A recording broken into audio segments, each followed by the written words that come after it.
जय हिंद दोस्तों। आज डिस्कस करना चाहूँगा सभी के साथ कि यार प्रिपरेशन अब जैसे CFF का पेपर है 90 डेज और उधर से CDS का पेपर है सितंबर में। So can we do the preparation together for both of these exams? Yes, I'll say it is very much possible. If you are not involved in any other thing, अगर आप involve किसी और चीज़ में नहीं है, ना कोई एकेडमिक्स का चल रहा है, कोई प्रेशर इन 4 महीनों में और यहाँ कोई जॉब का प्रेशर नहीं है, तब तो मैं कह सकता हूँ बिल्कुल पॉसिबल है। और पॉसिबल कैसे, उसी पे आज का ये सेशन है, how to take up the things right now for this preparation part. कुछ चीज़ें पढ़ना कैसे है, कंसंट्रेशन कैसा लगाना, उस पर भी डिस्कस करूँगा। 7 effective ways to make sure that you are preparing well for the examination। क्या क्या वीकनेसेस होती हैं, इन सभी चीज़ों पे डिस्कस करूँगा आज। सबसे पहली चीज़ समझना चाहूँगा कि यार आपके पास ना एक प्रॉपर शेड्यूल बन चुका हो, schedule in the sense plan बन चुका हो, आपके सामने सब्जेक्ट्स हों। क्योंकि मेजर प्रॉब्लम तो ये है कि हमें पता ही नहीं कौन कौन से सब्जेक्ट आते हैं, कितने कितने मार्क्स के आते हैं, कैसे आते हैं। अगर ये चीज़ ही नहीं पता then it's of no use. बहुत सारी जनता कोचिंग इंस्टीट्यूट्स में बैठी तो हुई है, लेकिन पता ही नहीं पेपर में चल के रहा, बस उनको पढ़ाया के जा रहा है जो इंटरेस्टिंग लग रहा है, जो मज़ा दे रहा है। पर मैं नहीं समझता कि जो मज़ा दे रहा है वो चीज़ आपको पेपर में आ रही है। UPSC ऐसा करता ही नहीं। अगर आप सुनते रहोगे कहानियाँ, बहुत मज़ा आ रहा है, बहुत ही अच्छा फीलिंग आ रहा है, बट पेपर में वो चीज़ नहीं आ रही, तो then it's of no use. अगर आप किसी भी सब्जेक्ट को लो तो वो थोड़ा सा टफ चीज़ पकड़ेगा, जो नहीं आती बच्चे को उसको पकड़ता है, क्योंकि कंपटीशन है, ये कॉलेज का एग्जाम नहीं जहाँ पर पास होना है। आप किसी भी सब्जेक्ट की बात कर लो, बायो को पकड़ो तो हर बारी CFF और CDS में क्वेश्चन आते हैं प्लांट किंगडम और एनिमल किंगडम में।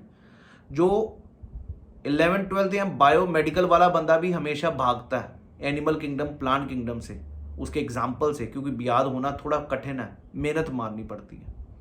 इसी प्रकार ज्योग्राफी में भी चेक कर लो, climates of the world, land form, कोई बंदा पढ़ता ही नहीं है अगर खुद से पढ़ रहा है, अनटिल अनलेस उसको प्रेशर से पढ़ा जाए, क्योंकि उसको पता है यार पेपर में आना है। ये चीज़ अगर पता है तो बंदा मेहनत मारेगा। तो यहाँ पर ये चीज़ समझ आनी चाहिए कि यार किस टॉपिक को कितनी इंपॉर्टेंस देनी है and how much it is important for you to do it.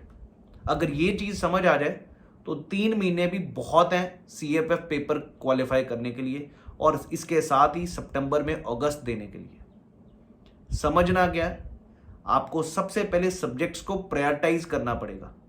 Subjects को प्रायोरिटाइज मतलब कोई भी मास्टर बनने की जरूरत नहीं, आपको पता होना चाहिए कौन कौन से सब्जेक्ट में से कितने कितने कौन कौन से टॉपिक से क्वेश्चन आ सकते हैं।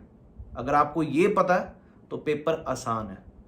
अगर आपको पता है साइंस में 35 क्वेश्चंस आते हैं हर बारी, चाहे आप CFF लीजिए, CDS लीजिए, और NDA में तो श्योर है जी 50 क्वेश्चन मैंडेटरी है साइंस से आए। तो क्यों ना साइंस को पकड़ा जाए पहले ही और अच्छे से कवर किया जाए। और वो भी साइंस कुछ ऐसा नहीं 10वीं तक की है, जिनको पहले फोबिया था, लेकिन अगर आप अच्छे से प्रिपेयर करना शुरू करें दिक्कत नहीं हो सकती। ये मैं बिल्कुल, मेरा खुद का कॉन्फिडेंस है और खुद मैंने देखा ये चीज़।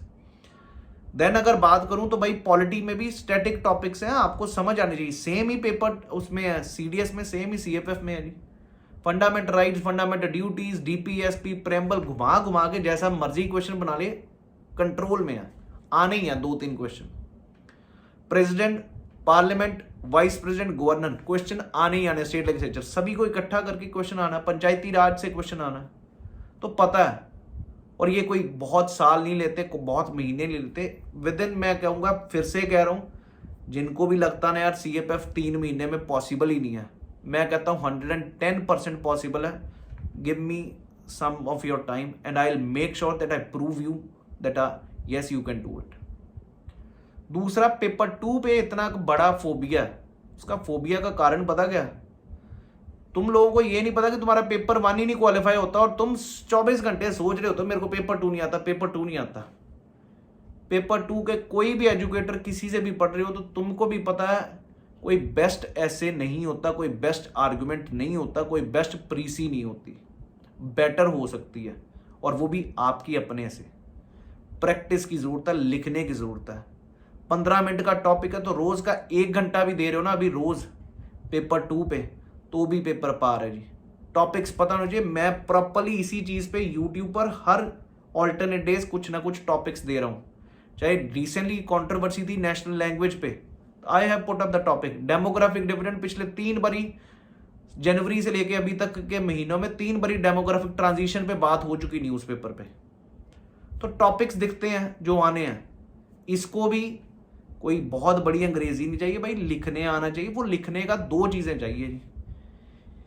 एक तो आपके पास कंटेंट हो, आपको समझ आना चाहिए क्या लिख सकते हैं इसके ऊपर।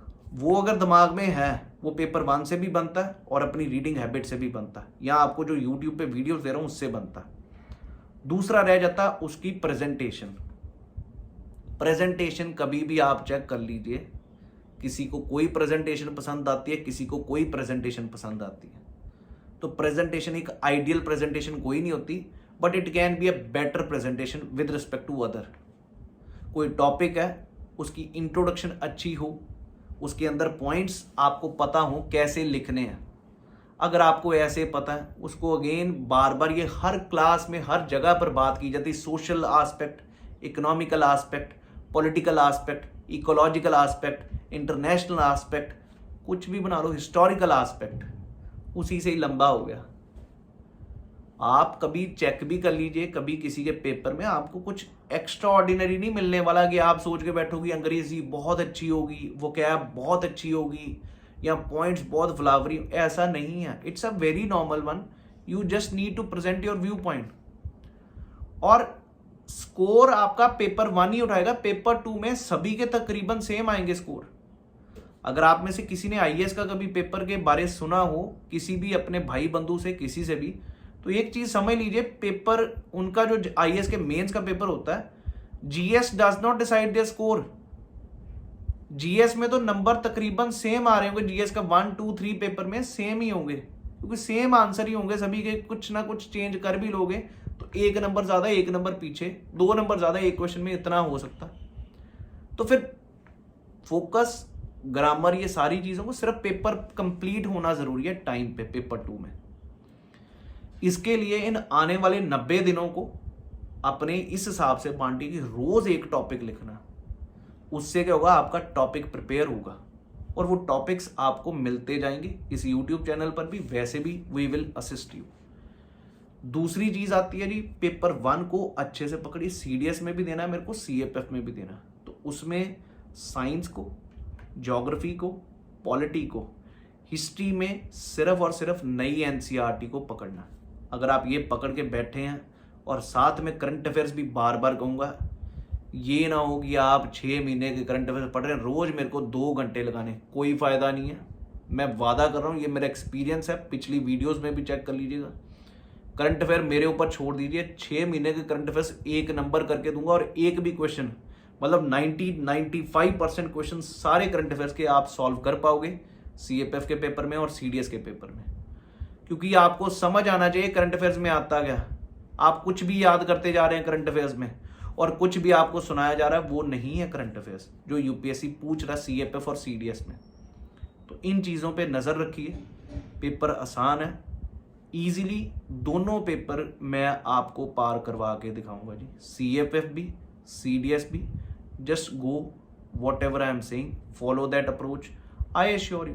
आप प्रीवियस ईयर क्वेश्चन खोल के देखिए आपसे हो रहे हैं कि नहीं, वो सबसे बढ़िया तरीका है। मेरे को सिर्फ आप में चाहिए क्या, ज़ील, एक कमिटमेंट कि मैंने जितना आज पढ़ना है वो बना कि नहीं, प्लान, उससे शेड्यूल, डिसिप्लिन, डेडिकेशन, ये चाहिए। ये ना हो कि 2 दिन पढ़ा, चौथे दिन शादी है भाई, उधर पहुंच गए, 5वें दिन उधर है। You have to ignore everything in your life for this coming 3 months. You have to focus totally on your paper, then you can get the results, and I promise you I will get you the results in the paper of CAPF as well as CDS. तो plan बनाइए, उसको follow करिए और dedicatedly efforts डालिए। Dedicatedly का मतलब आपको पता होना चाहिए क्या पढ़ना क्या नहीं। तो ये था जी आज का सेशन। थैंक यू, जय हिंद। Both of the papers can be scored even if you are starting from today, CAPF as well as CDS. Thank you.